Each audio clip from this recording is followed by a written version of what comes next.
Sebab mata nih. Oh, Rorschach. Oke, tadi terputus karena filenya terlalu gede. Jadi kita akan lanjutkan ke tes Rorschach tadi. Nah, tes Rorschach tadi gimana, Pak? Tinta tadi, sampai tinta.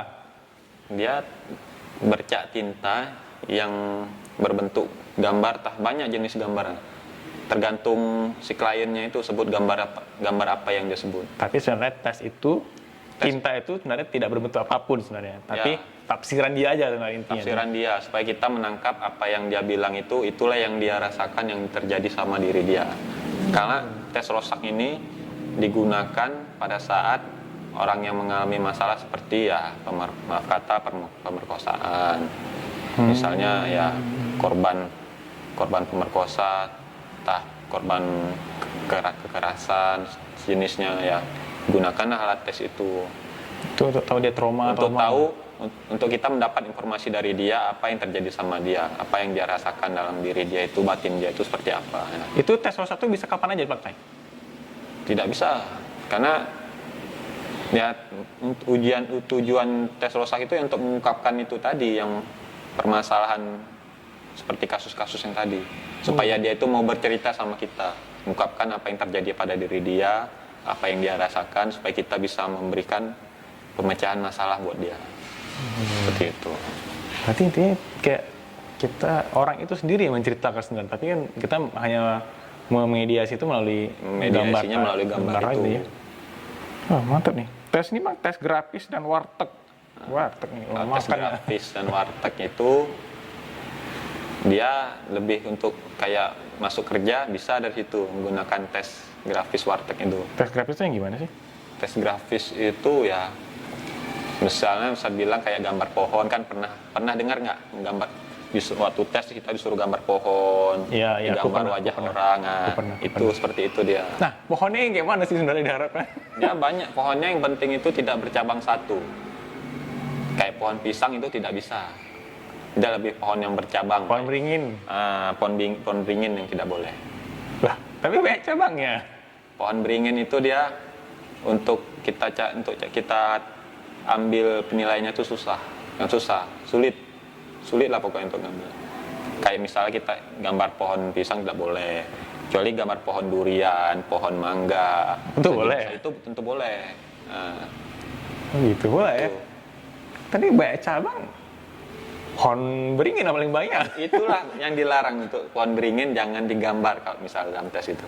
Tidak boleh. Tips nih, untuk kalian mau tes nanti jangan gambar pohon beringin. Penting juga katanya kita buat channel ini ya. Bagus ini, biar tahu semua orang. Tes warteg itu gimana sih, Bang? Kalau warteg itu lanjut hubungan dari grafis. Nanti ada 10 gambar dalam satu kertas. Nah, kita lanjutkan gambar tersebut. Misal ada gambar titik. Nah, kita lanjutkan gambar tersebut, apa yang kita buat. Aku pernah tes ini. Itulah namanya tes warteg. Ini sebenarnya apa sih tujuannya? Kalau misalnya aku pertama kali aku tes psikologi, aku bingung nih apa sih tujuannya. Ada gambar titik, suruh gambar, terus gambar pohon. Kawan aku bilang kalau gambar pohon tuh harus ada akarnya, harus ada orang tidurnya atau orang di bawahnya, harus ada rumahnya. Ya, harus lengkap, harus detail. Itu semakin detail semakin bagus, atau aku nggak ngerti juga siapa tujuannya.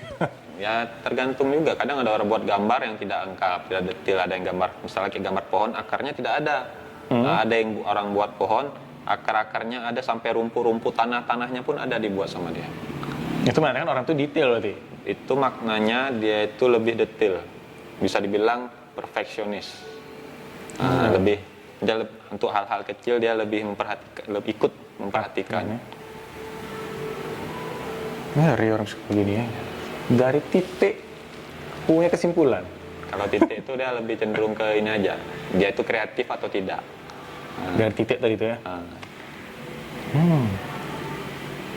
Ini tadi yang TAT dan CAT ini gimana? TAT dan CAT. Kalau TAT dan CAT itu ya kita gambar juga, cuman kita kasih ke klien. Nanti dia ungkapin, dia gambar, oh ini gambar ini misalnya, dia sedang ini. Nah, itu namanya TAT. TAT itu untuk orang dewasa, CAT itu untuk anak-anak. Ini untuk menilai apa nih? Ya bisa dibilang untuk kita menangkap informasi dari dia. Kadang nggak semua orang mau menceritakan masalahnya itu ke konselor atau ke psikolog, karena untuk kita membuka hati dia untuk berbicara semuanya kepada masalah dia itu, untuk kita ungkap itu susah. Nggak semua orang bisa menceritakan semua secara detail, secara meluas, susah sebenarnya. Kan dari gambar ya. Ya, Jadi ini nih, misalnya ada orang nih kasih gambar, ini gambar apa nih gitu. Ya. Nah kita itu sebenarnya boleh jawab atau enggak? Jangan dia mau baca pribadian kita gitu. Ya, orang nggak, beneran untuk nunjukin gambar, ya gambar apa yang dia tunjukkan. Misal deh gambar titik-titik tadi kan tuh abstrak banget ya kan. Nah ini kayak ini gambar ini nih gitu ya. Padahal dia cuma tuh ngetes kita aja, bisa nggak sih kayak gitu? Nah, sebenarnya gini, alat tes psikologi itu sebenarnya tidak boleh disebarluaskan, nggak boleh di semua orang bisa pegang, tidak.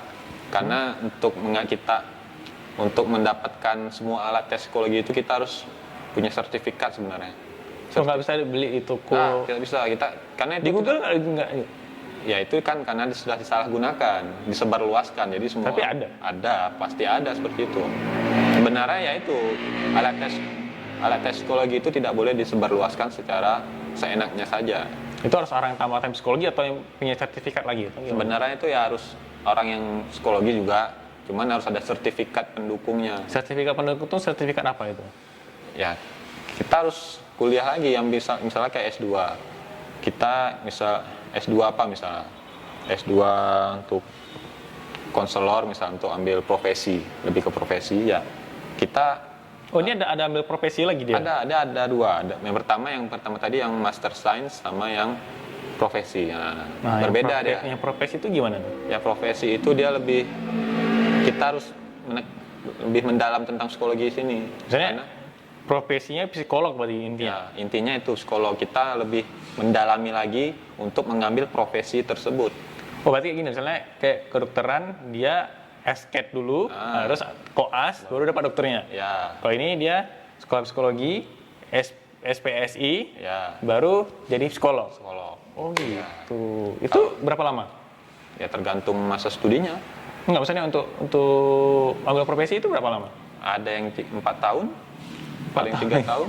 Lama lagi. Kalau di kedokteran itu nama kan dia ngambil spesialis. Enggak lah, Enggak. koas namanya Koas. itu. Koas dia mengambil untuk jadi dokternya. Untuk jadi dokternya. Nah, Kalau di psikologi itu kan dia pertama sarjana dulu. ya sama kayak kedokteran. Baru kita ngambil untuk psikolognya itu. Nah, sama itu untuk ambil gelar dokternya. Itulah bisa kita bisa dapat alat tes. Itu kalau udah sekolah profesi itu gelar dia apa? Ya inilah misalnya nama saya Riko Pratama psikolog. Nggak pakai S lagi, langsung Psikolog gitu. ya. Itu koma psikolog gitu. Ya. Nggak ada pakai sarjana lagi, langsung dia. Oh gitu ya. Kalau sarjana kan SPSI. Nanti nih habis psikolog terus mau ambil yang lingwari apa tadi? Linguistik. Ya, Linguistik tadi ya bisa aja. ambil profesi dulu berarti harus. Nggak mesti profesi. Kalau linguistik itu tidak mesti profesi. Ya dia mengambil langsung ke jurusan linguistik bisa aja kalau misalnya dia sudah sarjana, mengambil S2-nya itu. Karena untuk yang psikolog ini lebih ke profesi, gelar psikolognya itu kita ambil. Gitu dia. Ya, gitu dia. Jadi kalau ada yang nggak tertanyakan atau kalian penasaran, kalian komen aja di bawah nanti. Karena aku sendiri pun sebenarnya tertarik dengan psikologi ini. Karena aku tengok ya, karena psikologi kan ada psikologi klinis tadi kan. Ada. Nah, psikologi klinis kan kayak mempelajari orang ya kan. Orang dia lebih ke klinis, lebih ke dunia kedokteran sebenarnya. Hampir ke dunia kedokteran.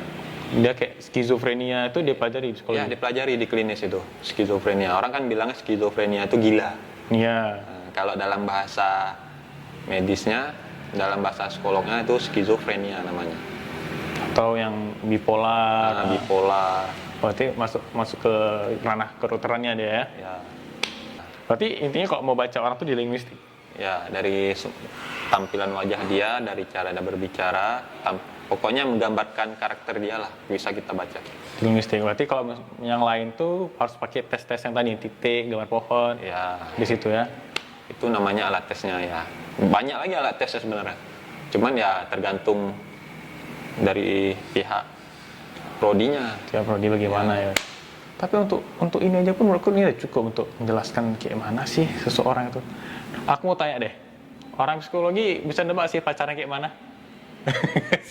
Ini kadang kan kalau misalnya kayak aku cowok cewek, ih, cewek ini tingkah kita kadang kan kayak gitu kadang kan. Dulu pernah dulu ada teman-teman saya, dia nanya sama dosen saya, Bu, kita bisa nggak menebak pacar?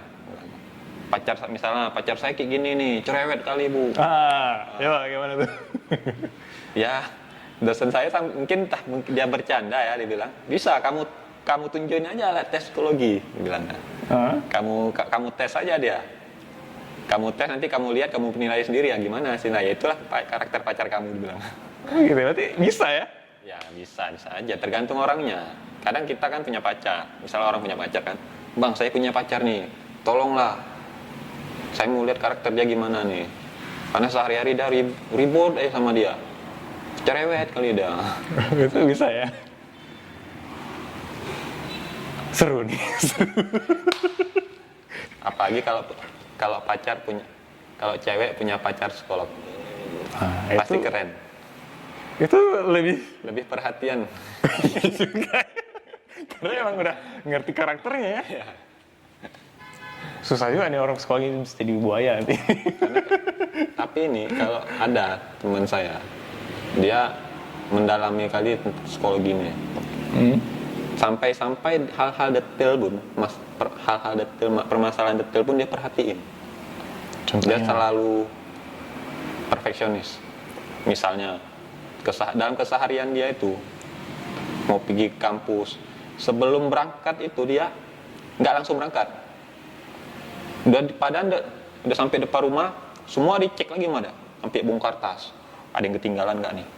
Ada yang harus dibawa nggak nih? Mikir-mikir udah, nggak langsung berangkat, langsung mikir. Ini kayak ngapain? Ada tugas nggak hari ini?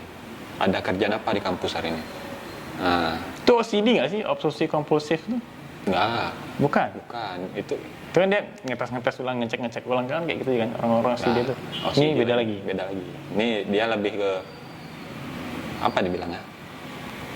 Ya termasuk ke perfeksionis. Semuanya tuh harus lengkap sama dia. Nggak boleh ada satupun yang ketinggalan. Berarti dia kayak orang yang takut dikritik itu termasuk dia lah, orang perfeksionis ya kan? Ya, itu termasuk.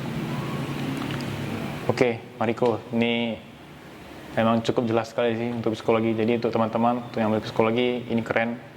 Nggak rugi, bisa kerja di mana aja, asalkan lagi buka pendaftaran ya kan. Misalnya. Terus untuk psikologi pun kalian lebih bisa memahami orang dari tes-tesnya ataupun dari cara bertanya pun ada dipelajari Bang ya. Karena kalau psikologi itu dia ruang lingkupnya itu makhluk hidup, bukan benda mati. Lebih ke makhluk hidup, manusia. Kita harus dalam kehidupan sehari-hari kita sebenarnya penting itu psikologi. Kita harus memahami ruang lingkup kehidupan seperti apa dalam bersosialisasi, dalam kehidupan bermasyarakat. Kita harus paham di situ. Dari situ kita dapat memahaminya dari pelajaran psikologi. Bagus ya aku psikologi ini. Kalau mau curhat ke pacaran psikologi kan pasti lebih sempurna. Aduh. Oke Bang. Nih terakhir nih, aku kalau di ruang mimpi ini selalu bilang satu kata petuah untuk anak-anak yang mau SMA, yang mau kuliah ambil psikologi. Nah, satu kata petuah deh.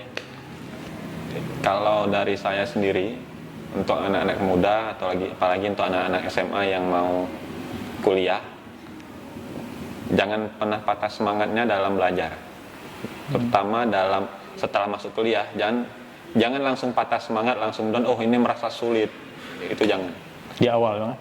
Harus punya semangat yang penting, karena kehidupan kita tuh butuh semangat.